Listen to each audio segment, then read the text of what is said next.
Welcome into Triple Zeros. I'm your host, Josh Buckhalter. Hit that like button, hit that subscribe button. Follow me on Twitter at JoshGBuck. Hit up the Facebook page at Triple Zeros No Ease. Hit up the website, jukesandjumpers.wordpress.com. And of course, the email address is triple0s@gmail, no ease. You know what we're talking about, man. I'm not even going to try to mince words. Let's get right to it. All-Star game, All-Star weekend reactions. Overall, I think it was a good week, both for the city of Chicago and for the NBA. Put on quite of a show. I tweeted out late Sunday night as the game was winding down that, there was controversy in the dunk contest. You had controversy in the All-Star game. You had the Bulls rumored to be having backroom conversations, and all in all, and you had coat rooms looking like they had inside jobs being done on them. All in all, it was a very Chicago style All-Star weekend. So let's get right into it. First off, a couple of winners and losers. Really, it's just a couple of winners, and it's really a winner, and that's the city of Miami.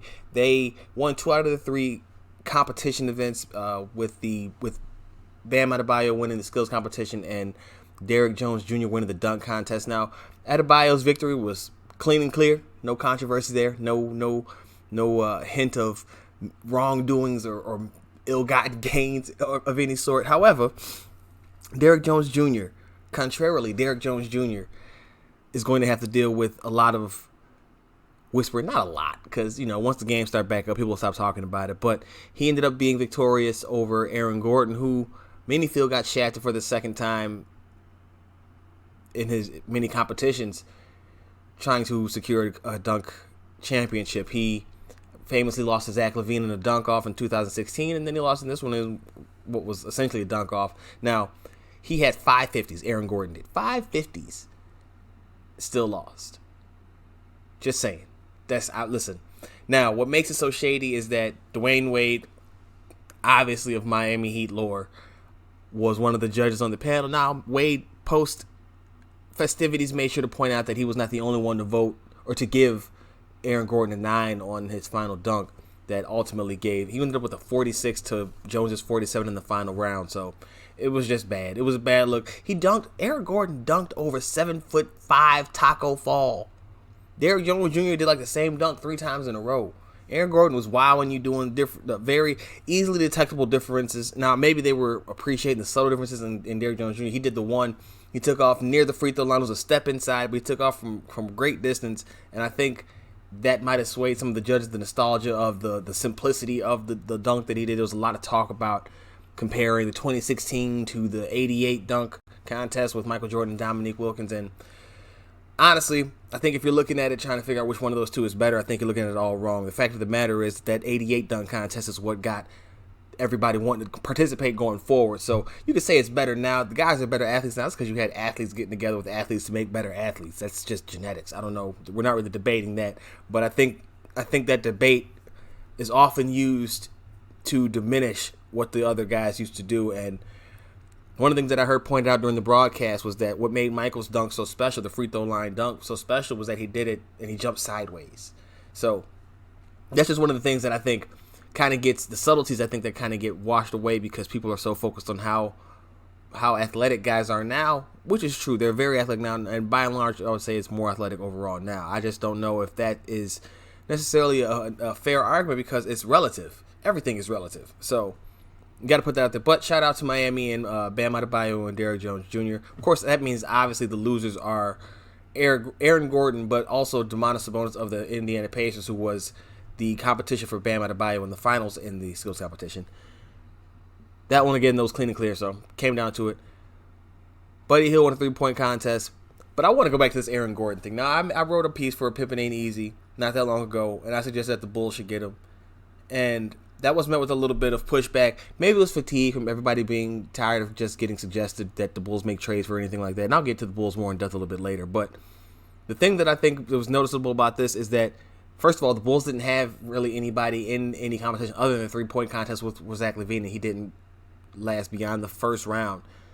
You had Wendell Carter was supposed to be in the Rising Stars Challenge. He didn't make it because of injury, obviously. And then they mysteriously chose not to replace him with his rookie teammate, Kobe White, decided to put Zion in there instead. Now, I get why, but I don't get why.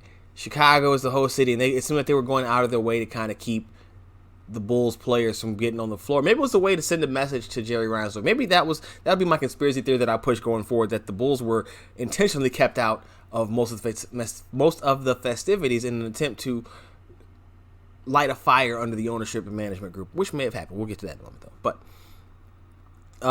so it was a good night. All-Star game Sunday night, though. I went on the radio on Friday and talked about my expectations for the game, and I kind of broke down the rules loosely and just what to look for and what, there was going to be excitement. I kind of downplayed it. I didn't think there would be anything really to watch. It's grown kind of stale in the past few years, but I think what we saw this time was that the NBA did something kind of innovative, and a lot of people flocked to it. I think that's a great thing and something that they need to keep going forward. Now, they do need to tweak it a bit. If you don't remember, the format was at the end of every quarter, first 2 quarters, the score was set to 0, and then in the final quarter, they tallied up the totals, and then the team with the highest total, they would add 24 points, and that would be the target point total for victory. There would be no clock in the fourth quarter. Blah. Now, I don't know why they were resetting the scoreboard to 0. I don't know why they were resetting the scoreboard to 0, because all you have to do is just do some math, but whatever. You have it broken down quarter by quarter anyway. Seemed like it was something like a little extra razzle-dazzle for no real purpose. But the fourth quarter, now, it was an interesting concept. They added 24 points to it because of, obviously, Kobe Bryant. But I think that what they lost sight of, and now, mind you, the game ended with controversy, as I mentioned, on a foul call on Anthony Davis, or on Kyle Lowry, because the LeBron's team got Anthony Davis down low 1-on-1 with Kyle Lowry and smartly threw him the ball. They only needed 1 point for victory. And as soon as the ball went down low, Kyle Lowry kind of grabbed Anthony Davis and took him down to the ground. Davis went to the free throw line, missed the first one, kind of smoked that bad boy, but then he came back and knocked the second one that was down. Now, for all of the fervor and all of the frenetic pace that the game had in that fourth quarter, because guys, that was exciting. Now, we've gotten kind of used to seeing fast fourth quarters, but for all of that pace, I think it was a letdown to have it end in free throws.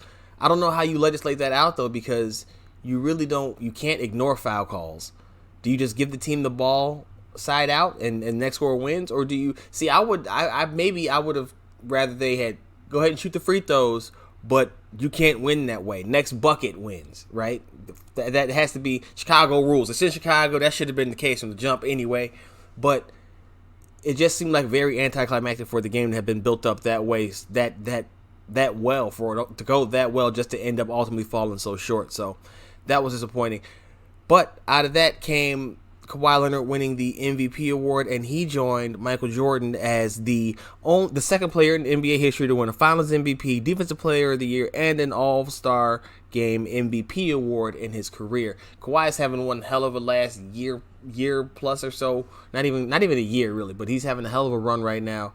And when he came out in this game, he ended up with 30. He was shooting mad threes. I mean, all threes. It wasn't even close. He wasn't even trying to act like he wasn't out there to be the sniper. I'm sure it was to save some of the wear and tear on his body, but he was going out there plucking them and with reckless abandon and looking good on the majority of the shots. Kawhi has a tendency to have a very straight shot, very flat line shot, but he was going out there dropping them things. He was 11 of 18 from the floor, 8 of 14 from 3 though.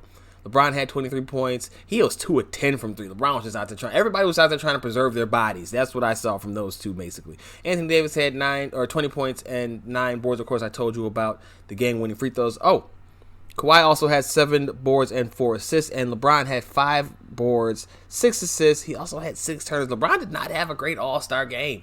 He might have been the LVP in this game. Now that I'm thinking about it, that was bad. That's not a good look. I mean, the raw stat line looks good, but them 6 turnovers and then that 2 for 10, and he 9 of 20 for a player who's an inside guy. Again, 10 3-pointers. You're not gonna see him do that much often. So, not too bad there. Then you had James Harden, only got 11. Luka Doncic had 8 points. Chris Paul had 23 off the bench, but most notable thing about Chris Paul was that he got up caught an oop and boom that bad boy. I don't know what he's been saving. I think they said that he had never recorded or caught a oop in a game before. Saved it for this one right now. Hell of a time, because I don't think anybody was expecting it, but I think everybody was happy to see that. It was a nice, you always tune into the All-Star game, especially in the NBA, to kind of see some fireworks because they're going to be playing Matador defense anyway. And to get something like that is always great. Chris Paul, consummate pro, didn't know he still had it in him. I would not have pegged him to be the one to spring up and catch a oop on somebody, but he definitely did that. He definitely did that. And then, of course, on the losing team, you had Giannis with 25 points and 11 boards. Kemba Walker had 23, 3, and he had 3 turnovers. Joel Embiid had 22 and 10. Pascal Siakam, 15, 6. Trae Young had 10 and 10. It was... The two teams split the first 2 quarters. And everything seemed like it was going to go great. That's kind of how you expected it to go. With LeBron's team winning the first quarter 53-41, and then Giannis' team winning 51-30 in the second quarter. And I told you that they played for charity, so each team won the quarter. So that means each charity won one dowry, one prize money. I'm not sure how you want to call that there. But each team had a donation to their charity of choice. Now, second half, they tied in the third quarter. So that money rolled over to the fourth quarter. So LeBron's team actually ended up getting the whole second half pot. So that means LeBron's team got 3 out of the 4 quarters. 157-155 was the final total score. And, again, it was a great game. You got to figure out a way to maybe shorten it. That 24 is a lot. Maybe just make it 24. Maybe just make it go to 24 and you win each quarter. The final score is not totaled up. It's literally just you winning each quarter, and then the final one is a race to 24. That's what I would have done. We don't need all that. I mean, it was hectic, though. I just think that it makes it takes such a long time because at the end they were playing, though. It wasn't anything like it was it wasn't anything like you would see where they're not trying. They're trying. These guys were out there going hard, trying to do their thing. So that was something that I think a lot of people were surprised at. Again, I told you, Kyle Lowry basically ended the game because he was grabbing a hold of AD and taking him down to the ground. You don't see that too often. Definitely won't be seeing a lot of extra aggression in the Pro Bowl, which actually had people like Teddy Bruschi reaching out and saying, NBA, please fix the Pro Bowl because they like this Elam format of scoring where you add that number in and try to reach that instead. So, good concept, a few minor tweaks, but I think they're really on to something right here, and I think that it's something that should keep going forward. Switching gears a little bit and talking about other news, there were some rumors that came out of this All-Star break. The first one would be that the Cavaliers are rumored to be looking into stepping away or parting ways with head coach John Beilein. He just signed a 5-year deal this offseason. He's 67 years old, fresh off of coaching at Michigan. They brought him in to kind of teach this young group of players and rebuild the franchise to whatever heights they could have got, what they can get without LeBron, the highest they can get. Well, it's not seeming to be happening that way. They are 14-40. They are the second worst record in the NBA, worst in the East. I told you about the 5-year deal that he just signed, but according to friends and associates, Beilein has been described as being unhappy, even miserable, with the move to the Cavs. The losing that comes with the rebuild, as well as several skirmishes in public and private with players, has played a part in the rapid deterioration, sources said. I told you a couple of episodes ago about him getting into it and having to apologize to his players for saying that they were no longer going to play like thugs. He then came out into the media and said that he was trying to say that they would not play like slugs. Nobody was buying it. Flash forward, here we are. This isn't a surprise. I could have told you from the jump that they were doomed to get from the get-go because they're playing a backcourt with Sexton and Darius Garland. That's too small to work. We know that now. It's not going to happen. This is not college. They tried to get the transition. He was an older guy anyway. This is not trying to be ageist. I'm just saying that he at that point might have just been better suited for the college game. His style of coaching and the style that he wants to run, what he wants his teams to operate with, I think is better suited for college. The Cavs are going to be looking for a new head coach, and a couple of the rumored candidates are Jerry Stackhouse and of course, and Becky Hammon. I think both of those would be good choices. Then the third candidate is associate head coach JB Bickerstaff, and that the plan was for Bickerstaff to take over eventually for Beilein down the road, but apparently that could be within a year. I don't know if there's been such a rapid deterioration. They were so high on him early on for it to come back down to something like this. It's just kind of a wild, I think, turn of events for them, just because it's not something that you would expect to see. Like I said, it wasn't a surprise when you heard that he had said the things about the thugs and then slugs, and I was like, okay, that might not be too good, but to see it go so south so fast, and now he's really talking about stepping away and the team parting ways with him, I think it's just kind of goes to show you that life comes at you fast. Jumping back to a little bit of other All-Star Game news, Giannis came out and said that the goal for his team was to attack James Harden. Whoever was his man, they tried to get him the ball and go at him. They knew that would be their way they can get some buckets. This feud between Harden and Giannis, I think, is the most unlikely, but the one that we kind of all need, because Giannis is the genetic freak, right? He is the freak of nature that you love to love, because he's very affable. He seems like a very gregarious, all the big pleasant words that you could possibly put onto somebody, right? And then Harden doesn't seem like a mean guy, but he's a quiet guy. You know, he kind of does his dance thing. People hate his style of play because they feel like he's cheating the game. I don't. People do. I don't. Maybe that means I'm not people. I'm just saying. I don't. I appreciate it. I like what Harden does, because Harden's found a way to maximize his skill set and get to the bucket and do what he has to. I wish he would bring back a little bit more of the Euro. I do miss Euro step Harden. That was my guy. But I'm not mad at the way he plays. He figured it out. Figure out a way to stop it. That being said, this goes back to Harden and something I've been talking about, him saying in the offseason that Giannis basically won the MVP because of a media narrative. Again, you love to love him. But it then went on Giannis saying that he wouldn't pick Harden because he wants somebody on the team who would pass.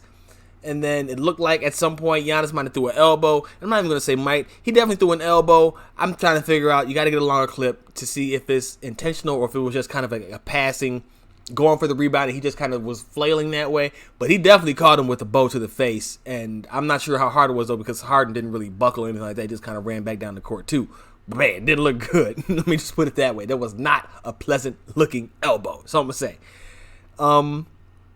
Other news coming out of the weekend, Rockets are signing DeMarre Carroll and Jeff Green. DeMarre Carroll, as you know, was recently on the San Antonio Spurs, had to get bought out there. And then Jeff Green is bounced around, but both of those guys, wing players, should both do big things for the Rockets.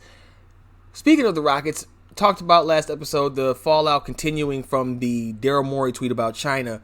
CCTV shows a graphic during All-Star break, and in the graphic of Harden, they do not have a Rockets logo. Reports are that they've returned playing a lot of games, but still aren't showing any Rockets games. And just goes to show you how much of an impact they've had. They are singling them out. They are showing you who they're upset with, and who knows if the Rockets will ever get their place back, but the NBA is definitely trying to get their place back regardless. It seems like they're going to do it with or without Houston. But it definitely is not looking good for Houston right now. That without the logo on his chest was kind of an odd choice, because it seemed like you could just go with a universal graphic to try to get individual players. But that's probably sending a message. So there's that. Kyrie Irving was voted the NBA PA Players Union Vice President. This one I wanted to talk about because, first of all, congratulations to Kyrie for this. But it also goes to show you that the perception of Kyrie in the media as being a team wrecker, and frankly what he got from Boston and because of his malcontent ways in Cleveland. I'm not saying he hasn't necessarily earned it, but I'm just saying it might be a little bit overblown by the media. Now, he's got the narrative of being a team wrecker and a cancer on the roster and this, that, and the third. He was elected to be the vice president of the Players Union. So I think that kind of just goes to show you that perception amongst the players is definitely nowhere near the same as perception among the media, and a lot of that is based upon interaction. Now, Kyrie has said some wild stuff. The earth is flat, supposedly. He's since kind of walked it back, but he's been kind of vague and passive aggressive in his comments before, and kind of acted like he could set himself apart, not trying to take blame and this, that, and third. He's just been not the best media person, which is what led people to say now that he cannot be a leader and blah, blah, blah, so on and so forth. You get the idea. Now, that's all well and good, but the fact of the matter is he was elected. And this kind of reminds me of Chris Paul and his getting elected. Now, when he got elected, Chris Paul's always been a guy who you would say is a floor general. He's a leader of his players and knows the game well and is a great point guard. But I think that one of the things that you would also say, players would say, from the outside looking in, you would think that players might not like him because of how he can show them up on the floor when things aren't going right. He's had a tendency in the past to kind of jump and shout and stomp when teammates make mistakes. but he was voted to be the president. So it kind of goes to show the media narrative rarely, if ever, follows, or the actual NBA narrative, the actual NBA narrative rarely, if ever, follows the media narrative. Just doesn't seem to happen. A little bit of Raptors mea culpa, kind of like the Luka Doncic mea culpa, which I have to acknowledge. Every time it comes up, I was wrong about Luka. I have to acknowledge when he does something great because I was wrong, so I got to make sure I put that out there. Same with the Raptors and some notable increases here. Now, I'm going to explain it away because this is a mea culpa, but I'm also going to say some dignity here, and I'm going to tell you why in a moment. Now, have to talk about the increases that 4 key players for the Toronto Raptors have undergone this season from last year in points per game, and this is going to be Pascal Siakam, Norman Powell, Fred VanVleet, and Kyle Lowry. Last year in points per game, Pascal Siakam was 16.9. This year, 23.5. Norman Powell, 8.6. This year, 15.3. Fred VanVleet, last year was 11 points. This year, he's at 17.7. Kyle Lowry, 14.2 last year. This year, 19.6. Now, they're all increasing, and good for them. Great. That's terrific. Love to see it. I was wrong. They are playing hella well, and they have been a big surprise to me. Maybe not to a lot of other people out there, but definitely to me because I did not think that they would be able to keep it together this well for this long, and they don't seem to be slowing down anytime soon. So good on them for not letting me be the one to break any of that stuff down there for them. Aside from that, though, I do want to point out they are missing a whole Kawhi Leonard out of here. So, like, his points had to go somewhere. They didn't make many major additions, especially not scoring-wise. So, while the rise is great, they are picking up the pace, and they are still, I'm not trying to take away from their record and how great they are yet now. I just want to say, while this stat that I provided is impressive, it's also, again, the stat that I provided, it's also has to be taken with a grain of salt because they missed the whole Kawhi out of there. That's an average, that's 7, you got 7, 14 points, 6, 20, and then 5, 25 points. That's about a Kawhi Leonard. Right? So they picked up the pieces from him. So that's great. I guess I want to finish on some positive. It's great because you can't assume that they would pick it up. I often say that extra volume doesn't mean extra production. People often like to say, oh, give this guy some extra time. He needs to get some extra tick. He's so efficient in this sample size, in the small sample size. He's so good in that, and he needs some more time. And I'm quick to point out the fact that, look, giving the guy more time, giving the guy more shots does not mean that it's going to translate into them being better or getting more production out of them. That's rarely what that means, or that's not what that means. It's not a given that that's what that means. So I have to acknowledge that before moving on. I don't want to sound like I'm completely trying to hate on them, so won't be doing that. Quick Bulls news, and first and foremost in Bulls news, have to say it. Happy belated birthday to MJ, 57 on President's Day. Happy birthday, MJ. Now, in the more current Bulls news, during the All-Star break, they were rumored to be having some conversations with some advisors and some trusted allies and friends around the league, basically beginning their search for a new GM. If you recall last episode, we talked about there being rumors that John Paxson could be stepping aside. Gar Forman's already been kind of removed from his GM role and pushed more into a scout's role. Sounds like there could be something more formal along these lines, and I told you about them possibly moving towards the model of the White Sox, where you have a Rick Hahn type coming in and actually running things, and John Paxson gets to save face by maintaining his title, but not necessarily maintaining his role in the day-to-day operations. Well, a couple of problems with that. First, if you're going to do it. Don't do rumors. Get it cracking now. There's no reason to wait because there's nothing you're gonna see there's no benefits to having this play out, especially if this is true, because you're wasting time. You're wasting the health of the roster when these guys come back. Get it cracking now. Get rid of everybody. Move whoever you're gonna move into whatever position you're gonna move them in. But you should do something now rather than opposed to later. Second problem with it though. Rumor has it that Paxson will retain his level of power and that they're still looking for a stronger voice. So I'm wondering exactly where you balance that out. How do you look for a stronger voice while also maintaining the same power? Because that would just mean that the voice is just being loud for no reason. We've seen Paxson run off head coaches before.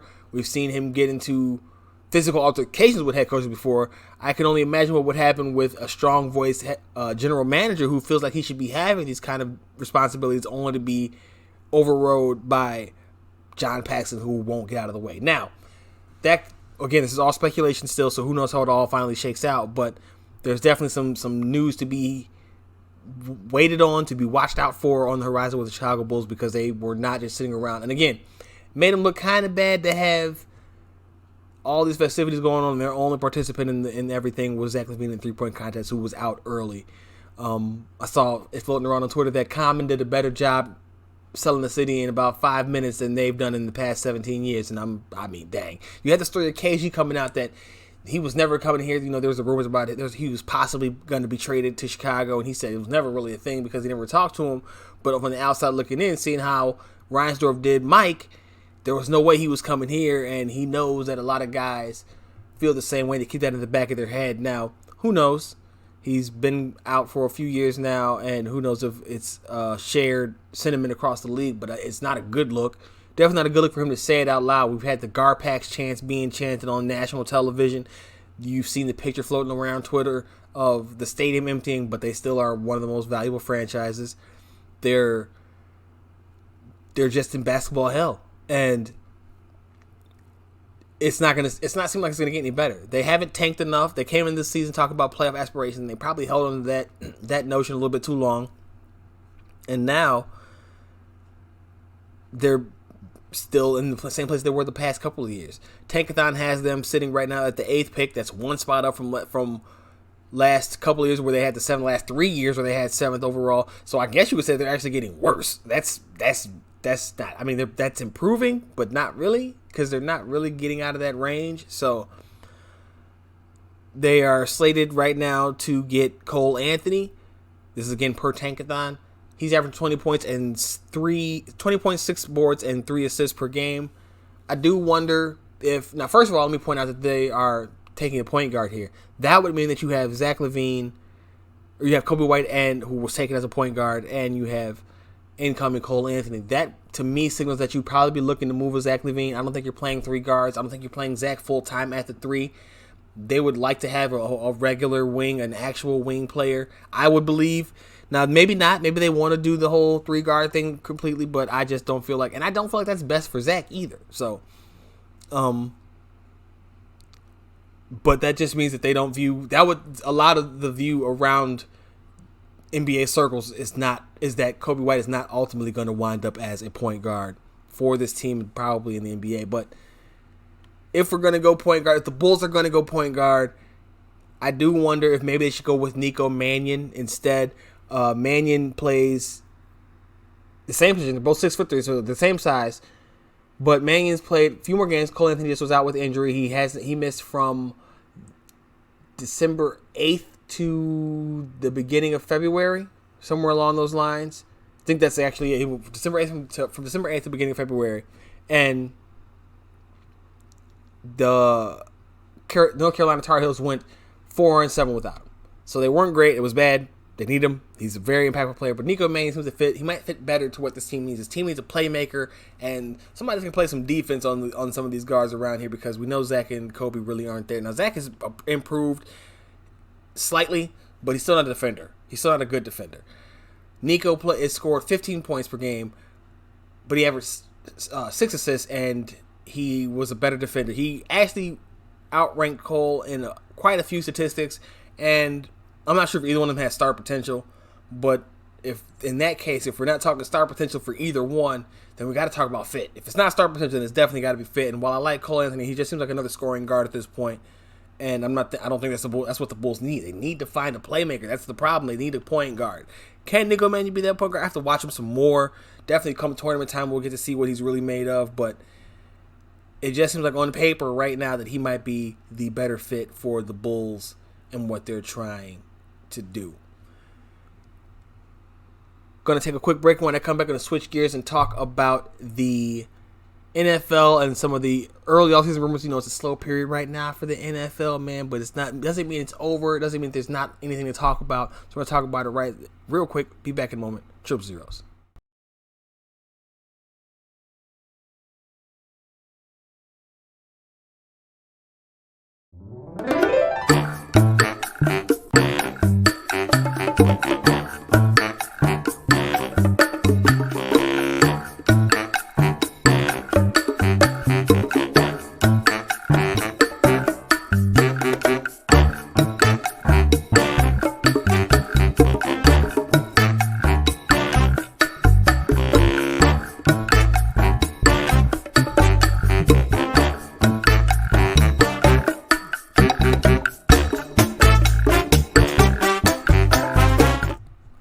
Welcome back, Triple Zeros. I am Josh Buckalter. Follow me on Twitter at Josh Buck. Hit up the Facebook page at Triple Zeros No Ease. Hit up the website juiceandjumpers.wordpress.com. And of course, the email address is triplezeros@gmail.com. No Ease. Switching to the NFL. And one of the first things that I want to talk about is the fact that it's the off season, and it's a hurtful time for me. I'm an NFL fanatic. That was what started my love for sports and wanting to get into sports broadcasting. So right now it's a rough time for me. I'm dealing with it, following the XFL, DC Forged. But that doesn't mean, like I said before the break, that there's nothing to talk about in the NFL. And there's a lot of rumors going on right now, a lot of speculation happening, and a couple of things that I wanted to talk about, a couple of quick notes that I wanted to handle. The Lions are rumored to be shopping cornerback Darius Slay. That's notable because, the Bears could use Darius Slay, but being as how that they are the same division as the Detroit Lions, that ain't happening. But man, that'd be great.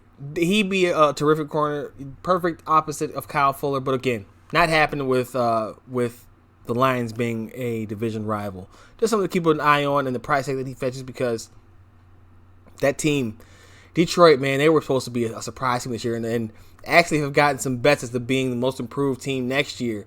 Don't see that happening, especially with a move like this on the way. Just don't see it happening. Other news, Teddy Bridgewater is expected to have a robust market, with rumors speculating that he could have up to $30 million offers on the table. If it ain't from Chicago, I don't care. Listen, I've been stomping on this pounding the desk for this one, pounding the table. I am stumping for Teddy Bridgewater to come to Chicago. Listen, I know that there's a lot of holes in this team. I know they need a lot of things. But I really feel like with health and Teddy Bridgewater, none of that will matter.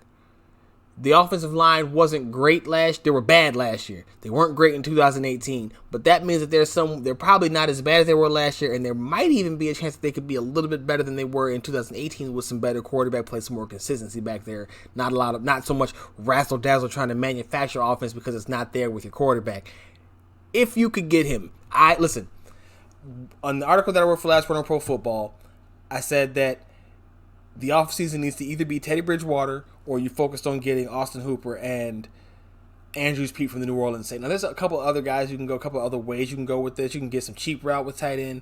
But if you're going to spend the money in that kind of way. And I honestly, if you're going to spend it on quarterback. And I can't stress enough how impressed I was with Teddy Bridgewater. Not only in this stretch with the New Orleans Saints when he won those 5 games, went 5-0 as a starter, but also when he was in the division in Minnesota. There has to be some kind of area scout personnel person who was here during that time who can relay this to the front office. Like, look, if we're going to go for it, go all in.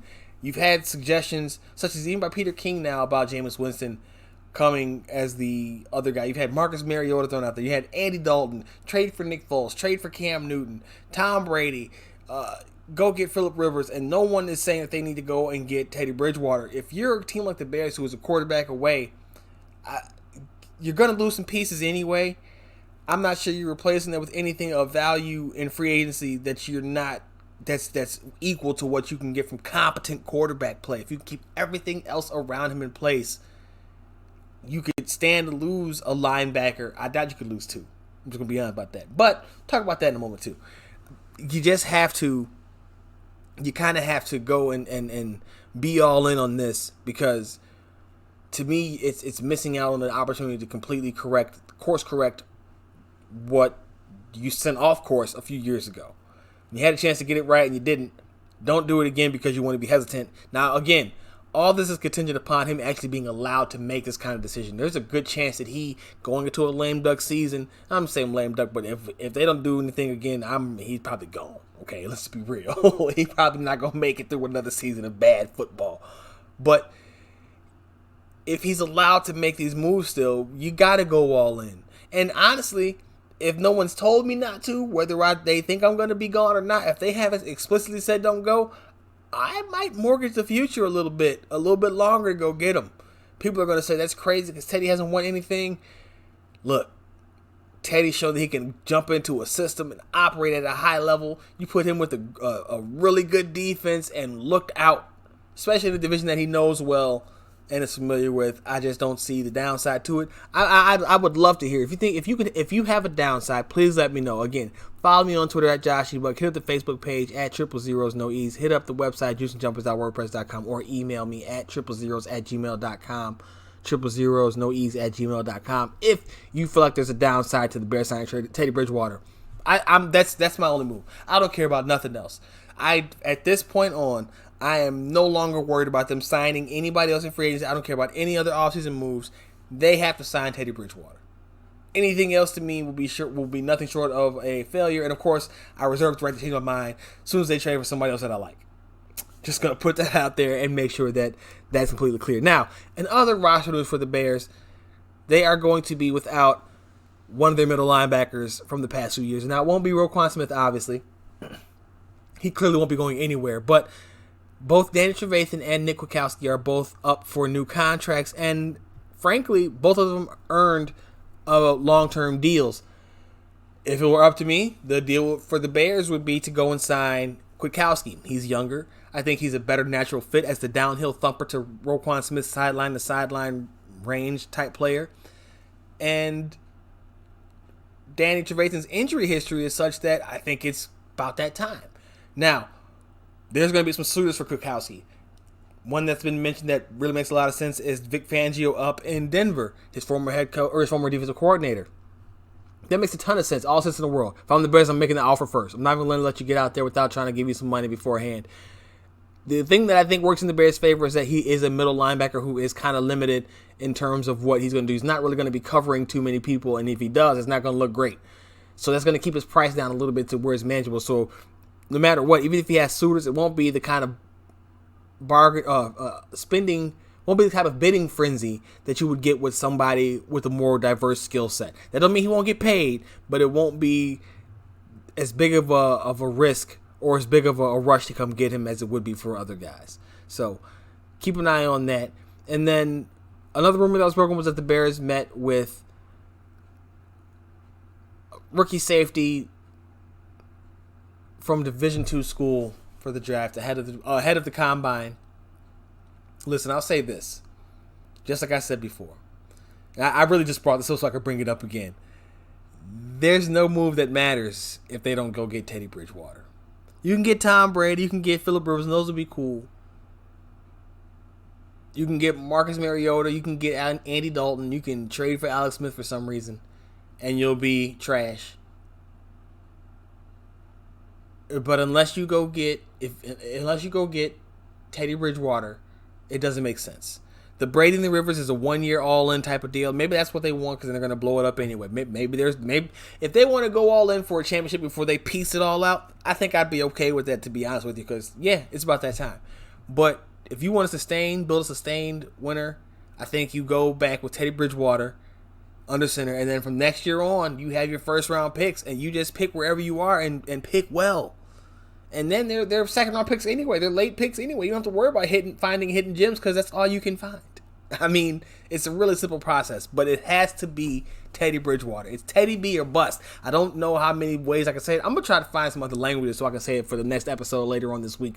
Recording on Thursday night, dropping on Friday. Be there, be square. But I can't stress it enough. You can't pay me to believe that there's a world where signing Teddy Bridgewater is a bad idea. Oh, he's a small sample size. Nope, 2 different teams, 2 different systems, and he picked them up very well and was leading both teams to being very efficient offenses and controlling the ball and being smart. Listen, you have to do it. That's all. That's my only wish for this team, for this organization to go do. Get it right. Go get Teddy B. Stop trying to wait. Stop trying to take the gamble on the rookies and make a mistake, and then you're going to hold on to one and hold on too long. Now, we did have Kurt Warner come out and say that Mitchell Trubisky needs some more time because he talked about his own career path.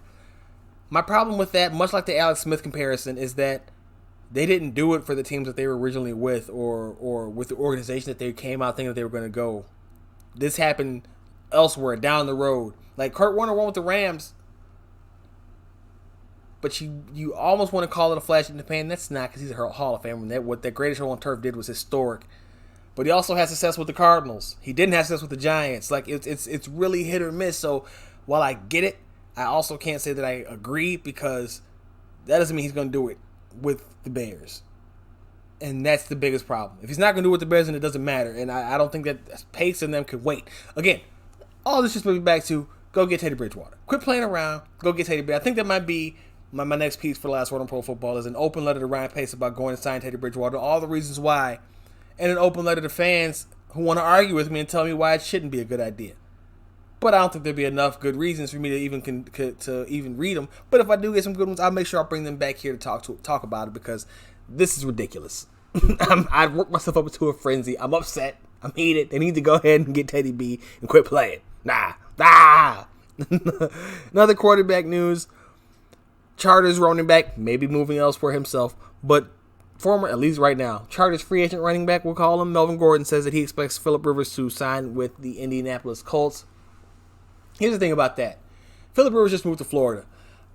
We know how big family is to him. Now, we know he commuted all the way from San Diego to LA this past season because he didn't want to move his family again. They just moved to Florida.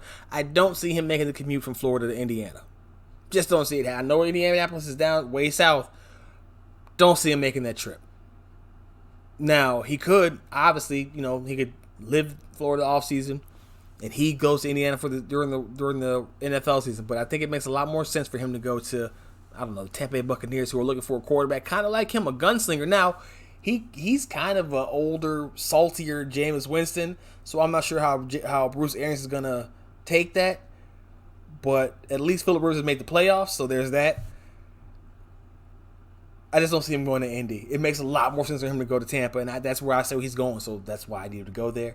That does open up the Chargers, and I said that I'd actually read it, so I'm not going to put this one out here like I came up with the scenario. But Cam Newton going to the Chargers, maybe Jameis goes to replace him. I don't really see the swaps happening like that too often, or at least I don't anticipate it to be, at least not direct, not immediately, maybe a season in between or something like that. But in addition to suggesting Jameis come to the Bears, it was also suggested that he might go and fill in the void left by Phillip Rivers there.